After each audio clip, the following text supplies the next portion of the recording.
अस्सलामुअलैकुम, this is Moeed Pirzada back in Washington. गुज़िश्ता 24 घंटों की डेवलपमेंट्स के हवाले से एक बड़ा इंटरेस्टिंग एनालिसिस मैं आपके सामने रख सकता हूँ। फॉर इंस्टेंस मुझे लग रहा है कि इमरान खान की अहलिया former first lady of Pakistan Bushra Bibi को ईद से पहले अडयाला जेल से रिहाई मिल सकती है।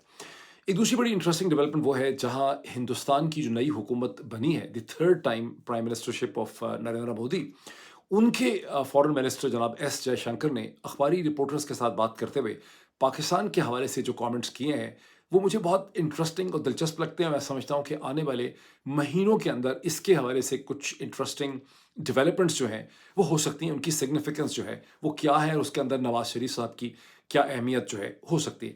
इसके साथ ही हम ये देख रहे हैं कि नवाज शरीफ साहब से नत्थी, पीएमएलएन की हुकूमत से नत्थी जो सहाफ़ी और जर्नलिस्ट हैं, वो ये दावा कर रहे हैं कि बिल आखिर इमरान खान ने अपनी शिकस्त तस्लीम कर ली है। इमरान खान को हकीकत की समझ आ गई है और इमरान खान ने पीएमएलएन की हुकूमत के साथ डायरेक्टली टॉक्स की हामी जो है वो भर ली है और उसके हवाले से उन्होंने इजाज़त और अप्रूवल जो है वो दे दिया है। क्या वाकई ऐसी कोई डेवलपमेंट हुई है? मैं उसके हवाले से भी चंद कमेंट कर सकता हूँ। लेकिन सबसे पहले आपको ये बताऊँ कि ये जो कुछ भी मैंने करना था, ये मैंने चंद घंटे पहले मैं ये व्लॉग करने वाला था। लेकिन उस वक़्त गैंग ऑफ 4 की मीटिंग के लिए मुझे पकड़ लिया गया। मैं चूँकि पिछले चंद दिनों से ट्रैवल कर रहा था, डिसओरिएंटेड था, फिर मैंने कोई किताब शुरू की हुई थी, 1-2 किताबें उन्हें ख़त्म करना चाह रहा था। मेरे ज़हन से बिल्कुल निकल गया, मैंने अपना मोबाइल फ़ोन चेक ही नहीं किया। मुझे पता ही नहीं था कि गैंग ऑफ 4 की आज मीटिंग है और ऐन एक वक़्त के ऊपर उन्होंने मुझे ढूँढना शुरू कर दिया और फिर मैं जो व्लॉग कर रहा था, मैंने छोड़ दिया अब से चंद घंटे पहले। फिर उसके बाद मैं अपना फ़ोकस घेर-घार के फ़ोकस डेवलप करते हुए मुझे बड़ी देर लगी। तो गैंग ऑफ 4 की जो मीटिंग थी, वो इंटरेस्टिंग थी। मुझे बहुत सी चीज़ें सुनने का मौका मिला। मैंने उसमें बड़ा कम बोला, बाकी सबको मैं सुनता रहा। ये एक बड़ी उदास किस्म की मीटिंग थी बिकॉज़ वजाहत सईद खान जो हैं, उन्होंने ये बताया कि उनको ये इन्फॉर्मेशन मिली है कि उनके ब्रदर इन लॉ, उनकी बहन के हस्बैंड जो कराची में रहते हैं, जिनका पाकिस्तान की सियासत के साथ या जो कुछ वजाहत सईद बिलीव करते हैं, उसके साथ दूर-दार तक उनका ताल्लुक नहीं है, दूर-दूर तक ताल्लुक नहीं है। उन्हें अंडरग्राउंड होना पड़ा है बिकॉज़ वजाहत के पास खासी कन्फर्म खबर थी फ्रॉम द इंटेलिजेंस सोर्सेस के उनके ब्रदर इन लॉ को भी उठा लिया जाएगा। और वजाहत सईद को इस पे बहुत सदमा था, बहुत दुःख था। उन्होंने इसमें ये भी बताया कि एक वो ज़माना था जब वो और शहीद अरशद शरीफ जो हैं, उनके पास हाईएस्ट लेवल की सिक्योरिटी क्लीयरेंस होती थी और वो सिक्योरिटी क्लीयरेंस ही थी जिसकी वजह से महाज के प्रोग्राम के लिए वो पूरे पाकिस्तान में सोल्जर्स के साथ, ऑफिसर्स के साथ बॉर्डर्स पे जाते थे, कभी टैंक्स, कभी आर्टिलरी। यही चीज़ शहीद अरशद शरीफ भी किया करते थे। तो बहुत दुःख से उन्होंने उन तमाम चीज़ों की तरफ इशारा किया और उन्होंने कहा कि कैसे जब हमने क्रिटिसाइज़ करना शुरू किया, कैसे हमारे पास सिक्योरिटी क्लीयरेंस थी, ज़ाहिर है कि हम सिक्योरिटी रिस्क नहीं थे और अब कैसे इन्होंने हमें म्यूटिनी, गद्दारी, बगावत, सिक्योरिटी रिस्क वगैरह जो है करार दे दिया जस्ट बिकॉज़ कि हम हमारा जो एनालिसिस है और हमारी जो ओपिनियन है, वो आज इनको पसंद नहीं है। इसका उन्होंने बड़ी खुल के उन्होंने इसकी तरफ इशारा किया। वजाहत ने जो एनालिसिस में जो मैं समझता हूँ बहुत एक कोजेंट एनालिसिस उन्होंने पिछले चंद दिनों में 72 घंटों में जो हम ये दोबारा एक नए सिरे से मार-धाड़ देख रहे हैं, उठा लो, पकड़ लो, जिस तरह से अज़हर माशवानी के दोनों भाइयों को उठा लिया गया, फिर डॉक्टर शहबाज गिल के भाई साहब जो हैं उन्हें अगवा कर लिया गया है, फिर वजाहत सईद को खुद क्या खतरा महसूस हो रहा है। तो वजाहत ने 3 पॉइंट्स इस हवाले से रखे। ये जो गैंग ऑफ 4 की अगर आपने देखी नहीं है अभी तक वीडियो, इसको ज़रूर देखिएगा। मुझे पता नहीं है अभी पोस्ट भी हुई है कि नहीं हुई। लेकिन उन्होंने कहा कि इस वक़्त जो डेस्परेशन है, इसके 2 कम से कम वजूहात हैं। एक तो ये है कि पोस्टिंग्स का सीज़न है। बहुत से अफ़सर जो हैं उनको ये लग रहा है कि उनकी पोस्टिंग होनी है, उनकी ट्रांसफ़र्स होनी है और उनको जो फ़ीडबैक दिया गया है ऊपर से उनकी परफ़ॉर्मेंस का, वो ख़ासा नेगेटिव है कि आप अपने अहदाफ़ हासिल नहीं कर सके सोशल मीडिया के हवाले से। इसलिए वो अपनी सारी मार-धाड़ के ज़रिए अपनी इफ़ेक्टिवनेस, अपनी पोटेंसी जो है, वो साबित करना चाह रहे हैं। और दूसरी चीज़ जो है, जो इक्वली अफ़सोसनाक है कि एक्सटेंशंस का भी ये सीज़न है और बहुत से अफ़सर जिसमें बताया जाता है कि chief justice supreme court of Pakistan जनाब काज़ी ऑनरेबल काज़ी फ़ायज़ ईसा साहब भी शामिल हैं और ये तमाम लोग जो हैं, ये अपनी इस वक़्त एक्सटेंशंस का केस जो है, उसे मज़बूत करना चाह रहे हैं। जो बात की है वजाहत सईद ने, ये डवटेल करती है उनका जो एनालिसिस है डेस्परेशन का, ये डवटेल करता है उस छोटी सी वीडियो जो मैंने देखी 4 मिनट की, नईम बुखारी साहब की, पाकिस्तान के फेमस प्रोमिनेंट कॉन्स्टिट्यूशनल एक्सपर्ट, जिस वीडियो के अंदर उन्होंने ये समझाने की कोशिश की है भाई लोगों को, दुनिया के सबसे समझदार और अक्लमंद जो लोग हैं, कि किसी भी मुल्क की फ़ौज जो है वो कोई दफ़ा नहीं कर सकती, अपना काम नहीं कर सकती اگر لوگ ہی اس فوج کے خلاف ہو جائیں. مانا انہوں نے کہا کہ حرکتیں تو کی ہیں، جو بھی بلنڈرز کیے ہیں وہ تو جرنیلوں نے کیے ہیں، لیکن جرنیلوں کی غلطیوں کا نزلہ اب فوج کے اوپر پڑ رہا ہے، اور آج فوج کے افسر جو ہیں وہ یونیفارم پہننے سے ڈرتے ہیں. لوگ اپنی سوشل گیدرنگ میں جا کے ان کو شرم آتی ہے باہر. یہ کئی افسروں نے ویسے مجھ سے بھی کہا ہے، نعیم بخاری صاحب نے اس کا ذکر کیا، بیکاز لوگ اتنے نالاں ہو چکے ہیں اور مختلف جگہوں پہ بھپتیاں کستے ہیں، سوال ریز کرتے ہیں کہ فوجی افسر اپنے آپ کو آج کمفرٹیبلی فیل نہیں کرتے لوگوں سے ملتے ہوئے. اور پھر انہوں نے بیسکلی طور پہ انہوں نے یہ بھی کہا کہ عمران خان کو چھوڑ دیں. عمران خان نے کون سا کوئی قتل کیا ہے؟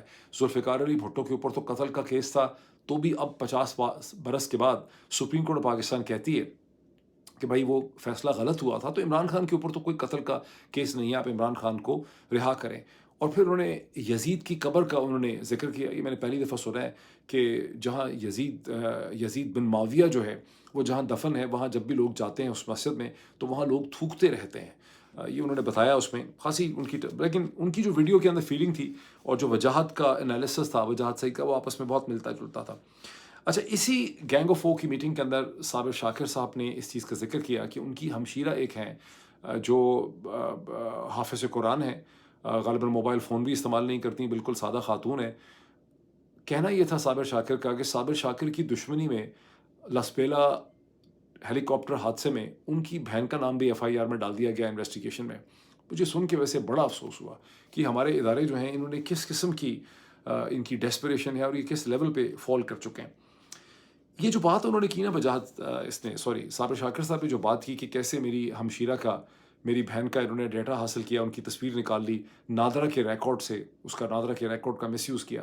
جب میں سن رہا تھا تو مجھے 2 international novelist, writer, author, philosophers کا نام میرے ذہن میں آ رہا تھا، اور میں اس کا ذکر آپ کے سامنے دوبارہ کرنا چاہتا ہوں. کئی دفعہ میں نے پہلے کیا.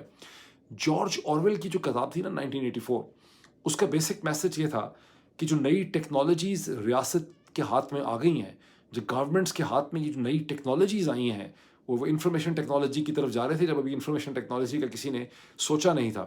اس کے نتیجے میں حکومتیں فیشسٹ جب ہو جائیں گی، اگر رول آف لا نہیں ہوگا تو وہ لوگوں کی زندگی اجیرن کر دیں گے، کنٹرول پیراڈائم، جس کو بگ بردر کہتے ہیں. 2 آتھرز ہیں جن کو آپ کو ضرور پڑھنا چاہیے، اور سائملٹینیسلی سائڈ پہ سائڈ. ایک کتاب 1984 اگر آپ نے اب تک نہیں پڑھی تو ضرور پڑھیں. اگر کتاب پڑھنے کا ٹائم نہیں ہے تو اس کی سمری پڑھ لیں، اس کی کوئی ایگزیکٹو سمری ڈھونڈے وہ پڑھ لیں، وہ آپ کو ویکیپیڈیا سے بھی ہو سکتا ہے مل جائے. اور دوسری کتاب ہے بریو نیو ورلڈ، ایلڈوس ہکسلے کی. دونوں کتابوں میں فرق یہ ہے کہ بریو نیو ورلڈ میں ایلڈوس ہکسلے اس نئی ٹیکنالوجی کے حوالے سے بہت آپٹمسٹک ہے، بڑا پازیٹیو ہے کہ یہ نئی ٹیکنالوجی انسانی دنیا کو تبدیل کر دے گی. اور جارج آرویل اس نئی ٹیکنالوجی کے حوالے سے بہت زیادہ ڈپریس ہے. وہ سمجھتا ہے کہ جو نئی ٹیکنالوجی ہے ریاست اور حکومتوں کے ہاتھ میں، یہ لوگوں کی زندگی اجیرن کر دے گی. اب بیلنس اس کا درمیان میں ویسٹرن ورلڈ میں کہیں لائے کرتا ہے. پاکستان کے کیس میں جو چیز آپ دیکھ رہے ہیں کہ جس طرح سے انکم ٹیکس کے ڈیٹے کو مس یوز کیا جاتا ہے، جس طرح سے نادرا کو مس یوز کیا جا رہا ہے، جس طرح سے یہ فائر والز کی بات ہو رہی ہے، یہاں پہ آپ کو 1984 کا جو نائٹ میئر ہے وہ آپ کو ایریکٹ ہوتا ہوا نظر آ رہا ہے. یہ ڈیپینڈ کرتا ہے کہ حکومت اگر ایسے لوگوں کی آ جائے جن میں کوئی انٹلیکچوئل ڈیپتھ نہ ہو تو پھر وہ یہی کریں گے. پھر بھی ہم اس کی بات دوبارہ کریں گے. اب میں اس چیز پہ آؤں کہ ایک میں چیز سن رہا ہوں کہ سن کیا رہا ہوں، باقاعدہ میں نے دیکھا ہے وہ نوٹیفیکیشن ہے کہ ایک نوٹیفیکیشن آرڈر ایشو کیا گیا ہے کہ جو لوگ پاکستانی باہر اسائلم لیتے ہیں ان کو پاسپورٹ جو ہے وہ ایشو نہیں کیے جائیں گے. اب یہ ایک ایسی صورتحال ہے جس کے اوپر فارمر ایمبیسڈر حسین حقانی صاحب نے بھی اس کے اوپر کامنٹ کیا. انہوں نے کہا حکومت کی کوشش تو یہ ہونی چاہیے کہ ایسے حالات نہ پیدا ہوں جس میں لوگ دوسرے ملکوں میں جا کے اسائلم حاصل کریں، بجائے اس کے کہ آپ ان کو کہیں کہ ان کو پاسپورٹ جو ہے وہ ڈینائی کر دیا جائے گا. مجھے اس کی اصل صورتحال سمجھ نہیں آئی کہ اس کی کیا وجہ ہے. میں اس پہ کروں گا کوئی تحقیق اور پھر اس کو آپ کے سامنے لے کے آؤں گا. البتہ صابر شاکر صاحب کی گینگ آف 4 کے اندر ان کی خبر یہ تھی کہ محسن نقوی صاحب ایز پاکستان انٹیریئر منسٹر جب ابھی برطانیہ، یورپ اور امریکہ آئے تو وہ اپنے ساتھ ایک لسٹ لے کے آئے ہوئے تھے بہت سے لوگوں کی، اس میں شاید ہم سب کے بھی نام تھے. اور انہوں نے کوشش یہ کی کہ انٹرپول کے سامنے یہ لسٹ رکھی جائے اور ان سے مدد و معاونت حاصل کی جائے ہم سب لوگوں کو گرفتار کر کے پاکستان لے جانے کے لیے. لیکن اس میں انٹرپول نے ان کو کوئی خاص گھاس جو ہے وہ نہیں ڈالا، اور واپس آ کے انہوں نے یہ پاسپورٹ والی بات نکالی ہے کہ ان کو پاسپورٹ جو ہے وہ نہ دیا جائے. مجھے یہ ویسے ٹھیک نہیں پتا کہ یہ معاملہ کیا ہے، بیکاز جہاں تک امریکہ کا تعلق ہے تو امریکہ کی اتھارٹیز انٹرپول کو گھاس ڈالتی ہی نہیں ہے. और शहबाज गिल भी यहीं पे हैं, मैं भी यहीं पे हूँ, वजाहत सईद भी यहीं पे हैं। इसी तरह Canada, I don't know whether they give any importance to Interpol. Europe में शायद इंटरपोल की कोई इंपॉर्टेंस हो, अमेरिका में इंटरपोल की किसी किस्म की कोई इंपॉर्टेंस नहीं। और अगर इंटरपोल से आपके खिलाफ कोई केस बनाया जाएगा तो भी आपको अरेस्ट करके पहले एक लोकल जज के सामने लाया जाएगा। उस जज के सामने आप अपना केस रखेंगे कि भाई साहब मैं जर्नलिस्ट हूँ, ये मेरा सारी प्रोफाइल और बैकग्राउंड है, और ये पाकिस्तान की मिलिट्री डोमिनेटेड हुकूमत है जो इंटरपोल को इस्तेमाल कर रही है। तो ये भभकी पाकिस्तान में तो बहुत चलती है, असल में इसका कोई ख़ास वज़न जो है वो है नहीं। अब मैं आऊँ उस सूरत हाल की तरफ जो मैंने क्लेम किया कि मुझे क्यों लगता है कि बुशरा बीबी को ईद से पहले रिहाई मिल जाएगी। इसकी बड़ी इंटरेस्टिंग बैकग्राउंड है और क्यों मुझे इतना कॉन्फिडेंस है इस हवाले से। देखें, ट्यूसडे का दिन जो ख़त्म हुआ उसमें मियां गुल हसन औरंगज़ेब साहब इस्लामाबाद हाई कोर्ट के जस्टिस के सामने 2 पिटिशन्स आई। एक पिटिशन आई उनके सामने बुशरा बीबी की, जो सलमान सफ्दर साहब लेकर आए, और एक पिटिशन उनके सामने आई इमरान खान की तरफ से, जो सलमान अकरम राजा ने वहाँ पे प्लीड किया। इस्लामाबाद हाई कोर्ट के रजिस्ट्रार ने ऑब्जेक्शन लगाई हुई थी इन दोनों पिटिशन्स के ऊपर। उन्होंने कहा कि ये दोनों मामला अभी नीचे सेशन कोर्ट्स के सामने ज़ेर बहस हैं, तो इनको इस्लामाबाद हाई कोर्ट को नहीं सुनना चाहिए। लेकिन सलमान अकरम राजा साहब ने मियां गुल हसन औरंगज़ेब साहब को एक्सप्लेन किया कि आप कहीं पर भी एडमिनिस्ट्रेटिव रीज़न को इस्तेमाल नहीं किया जा सकता जुडिशल रिलीफ देने को डिनाई करने के लिए। और मियां गुल हसन औरंगज़ेब ने उनसे इत्तफाक किया और रजिस्ट्रार साहब की जो ऑब्जेक्शंस थी उसे उन्होंने ओवर रूल कर दिया। अब सलमान अकरम राजा साहब का केस ये था, उनको उन्होंने ओवररूल कर दिया। सलमान अकरम राजा साहब जो हैं उन्होंने केस ये प्रेजेंट किया कि जो जज थे शाहरुख अर्जुमंद, उन्होंने 3 महीने 90 दिन तक इस केस की उन्होंने समाअत की, इद्दत के केस की अपील की। जहन में रखिए कि इद्दत के केस का जो चार्जशीट की गई इमरान खान को की गई 16 जनवरी को, और 1 फरवरी और 2 फरवरी को विटनेसेस को सुना गया, और 3 फरवरी को इलेक्शन से पहले इसका फैसला, यानी चट पंगनी पट प्या जैसे कहते हैं, वो फैसला हो गया। उसके बाद अपील इसकी शुरू हुई 23 फरवरी को, और 23 फरवरी से 23 मार्च, 23 मार्च से 23 अप्रैल, 23 अप्रैल से 23 मई। और आपको पता है कि इसमें ख्वाबा मानेका साहब के ज़रिए रिजवान अब्बासी साहब ने, भाई लोगों ने इसको लटकाने की और डिले करने की कितनी इसमें कोशिश की। 90 दिन तक शाहरुख अर्जुमन साहब ने इसको सुन के 23 मई को अपना फैसला महफूज किया। ये सारी बातें सलमान अकरम राजा साहब ने इस्लामाबाद हाई कोर्ट के सामने रखी, मियां गुल हसन औरंगज़ेब के सामने, और उन्होंने कहा कि 23 मई को उन्होंने अपना फैसला महफूज कर लिया, और उन्होंने कहा कि फ़ैसला मैं 29 मई को सुनाऊंगा। आप कई व्लॉग्स में सुन चुके हैं कि मैंने कहा कि जैसे ही उन्होंने इसको रखा था कि 1 हफ़्ते के बाद सुनाऊंगा, तभी मुझे खटका हुआ कि ये ग़ालिबन इन पे प्रेशर है। और उस टाइम पीरियड में 23 मई से 29 मई में मैं ये समझता हूँ कि ये फ़ैसला किया गया कि हमने आगे क्या हल निकालना है, तो आगे इसको कहीं और ट्रांसफ़र कर देते हैं, रेफ़र कर देते हैं। सलमान अकरम राजा साहब ने बहुत कन्विंसिंगली मियां गुल हसन औरंगज़ेब साहब को ये कन्विंस किया, जस्टिस को, कि ये चीज़ बिल्कुल खिलाफ़ कायदा, खिलाफ़ कानून, खिलाफ़ ट्रेडिशन है, ऐसा हो नहीं सकता था। और मियां गुल हसन औरंगज़ेब साहब ने इस पर मुख्तसर कमेंट किया। उन्होंने कहा बज़ाहिर प्राइमा फेसाई ऐसा लगता है कि जज शाहरुख अर्जुमन ने जो फ़ैसला किया वो कर नहीं सकते थे। उन्होंने वहाँ पर जो केस को रेफ़र कर दिया है और जो रिक्यूज़ल उन्होंने किया है वो खिलाफ़ कानून है। उन्होंने दोनों पिटिशन्स को क्लब कर दिया है। और ये दूसरी पिटिशन जो थी, जो सलमान सफ्दर साहब की थी, जो बुशरा बीबी के बिहाफ पे थी, वो बड़ी इंटरेस्टिंग पिटिशन है।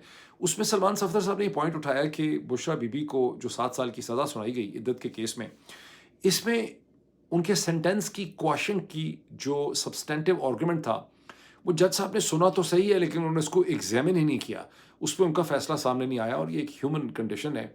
और दोनों पिटिशन्स को क्लब करके मियां गुल हसन औरंगज़ेब साहब ने उनको लगा दिया है फॉर 13 जून। अब आज 11 जून ख़त्म हुई, यानी कल का दिन वेडनेसडे जो शुरू हो रहा है, हो गया शुरू, उसको छोड़ के थर्सडे को इसकी हेयरिंग हो रही है। दोनों पिटिशन्स क्लब हो गई हैं और ईद से पहले इसकी हेयरिंग हो रही है। This actually gives me lot of hope. मुझे लगता है कि एक लॉजिकल कनेक्शन अगर आप इसका देखें कि मियां गुल हसन औरंगज़ेब साहब ईद के बाद की भी तारीख दे सकते थे, लेकिन उन्होंने ईद के बाद की तारीख नहीं दी।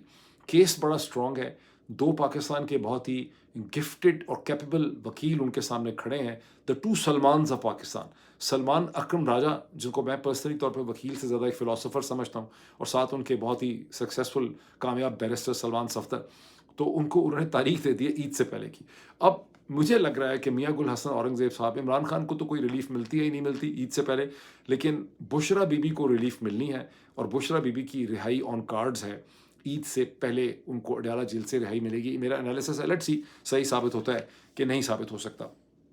अच्छा जी, अब इस पे आते हैं कि जो PMLN के नथी जो एंकर पर्सन्स हैं, وہ یہ क्लेम कर रहे हैं कि इमरान खान ने बिल-आखिर अपनी एक हकीकत को उन्होंने तस्लीम कर लिया है। और वो पहले कहते थे कि इस हुकूमत से बिलवास्ता हम बातचीत नहीं करेंगे, हम तो रियल पावर्स के साथ करेंगे। लेकिन अब उन्होंने उस बातचीत की परमिशन जो है वो उन्होंने दे दी है। और बड़े ब्लैक एंड वाइट तरीके से नून लीग के जो एंकर पर्सन है वो इसका क्लेम कर रहे हैं।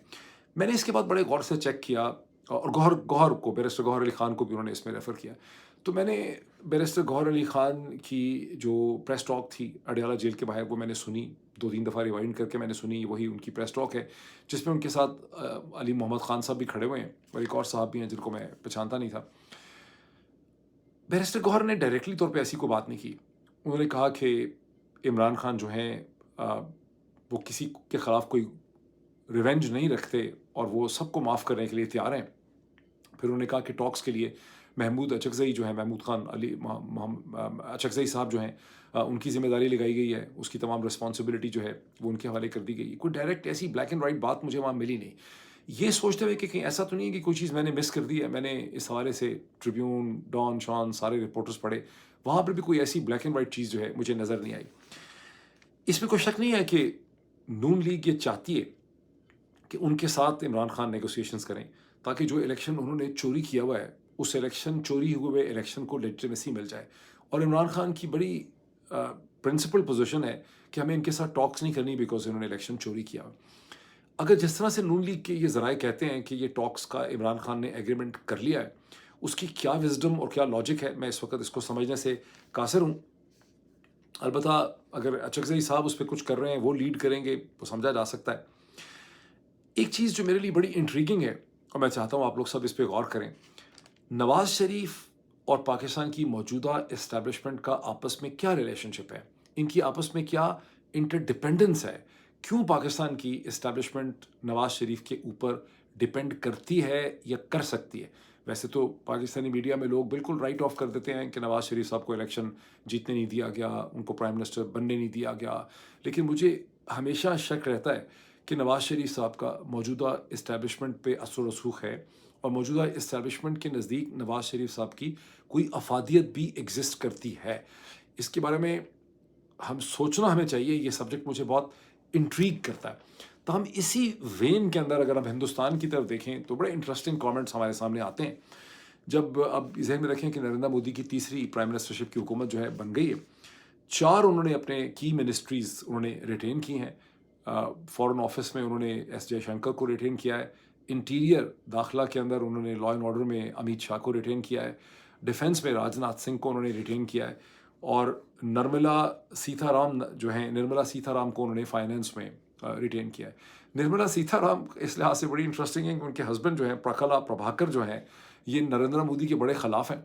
और आपको पता है कि इन्होंने करण थापर के साथ बैठ के इन्होंने एनालिसिस पे अपना दिया था बड़ा खौफनाक किस्म का, और बिल्कुल वो सही साबित हो गया, जिसमें उन्होंने कहा था कि मैक्सिमम सीटें बीजेपी इस इलेक्शन में 220 से 240 के दरम्यान में लेगी। और मैंने वो आपको टुकड़ा उनका अपने एक वीलॉग में दिखाया था, एंड आई वाज शॉक्ड कि इतनी कम सीटें बीजेपी लेगी। और आपने देखा कि इंडियन बीजेपी को 242 सीटें ही उनको टोटल मिली हैं। ये वैसे बड़ा इंटरेस्टिंग घर होगा जिसमें निर्मला सीताराम और प्रकला प्रभाकर जो हैं वो इकट्ठे जिस घर में रहते हैं, एक बीजेपी का और एक कांग्रेस का बंदा। अब जो जयशंकर जो हैं, उन्होंने एज फॉरेन मिनिस्टर एक मीडिया टॉक की जिसमें उन्होंने प्राइम मिनिस्टर नरेंद्र मोदी का शुक्रिया अदा किया कि उन्होंने इसको इंतहाई अहम रिस्पॉन्सिबिलिटी के लिए दोबारा उनको सेलेक्ट किया, उनको मौका दिया। फिर उन्होंने हिंदुस्तान की स्टेचर की, उसकी फॉरेन पॉलिसी की तरफ जिक्र किया। वहाँ उनसे सवाल पूछे गए पाकिस्तान के हवाले से, चीन के हवाले से। पाकिस्तान के हवाले से जो सवाल पूछे गए तो वहाँ उन्होंने ये भी जिक्र किया कि नवाज़ शरीफ साहब ने जो कांग्रेचुलेशन का ट्वीट किया है, उसके जवाब में नरेंद्र मोदी ने भी उसका जवाब दिया है। फिर उन्होंने कहा कि पाकिस्तान के साथ हम इंटरेस्टेड हैं कि जो क्रॉस बॉर्डर टेररिज्म हो रही है उस हवाले से हमने हल जो है वो निकालना है। अब देखने में बड़ी इनोसेंट सी उन्होंने बात की है, ये उनकी एक रवायती स्टैंड है जिसको उन्होंने दोहरा दिया है, लेकिन इसके अंदर बड़ी गहरी बात उन्होंने की है। देखें, पाकिस्तान हिंदुस्तान के दरमियान गुज़श्ता कई सालों से कोई बातचीत हो ही नहीं रही है। ये तो 2019 के बाद से पाकिस्तान हिंदुस्तान के दरमियान में किसी भी हवाले से कोई भी टॉक्स नहीं हुई है। यहाँ पर हिंदुस्तान के फॉरेन मिनिस्टर ने इंडिकेट किया है कि हिंदुस्तान और पाकिस्तान के दरमियान में टॉक्स हो सकती हैं, खा वो क्रॉस बॉर्डर टेररिज्म के हवाले से ही क्यों ना हो। अब ज़हन में रखिए कि कोई ख़ास क्रॉस बॉर्डर टेररिज़्म हो ही नहीं रही। 2021 के सीज़ फायर के बाद जो जनरल बाजवा का डॉक्ट्राइन था, उस पे अमल हुआ। प्राइम मिनिस्टर इमरान खान की कमज़ोर सी हुकूमत थी, लेकिन डॉक्ट्राइन बाजवा साहब का चल रहा था। 2021 का सीज़ फायर जनरल बाजवा ने करवाया।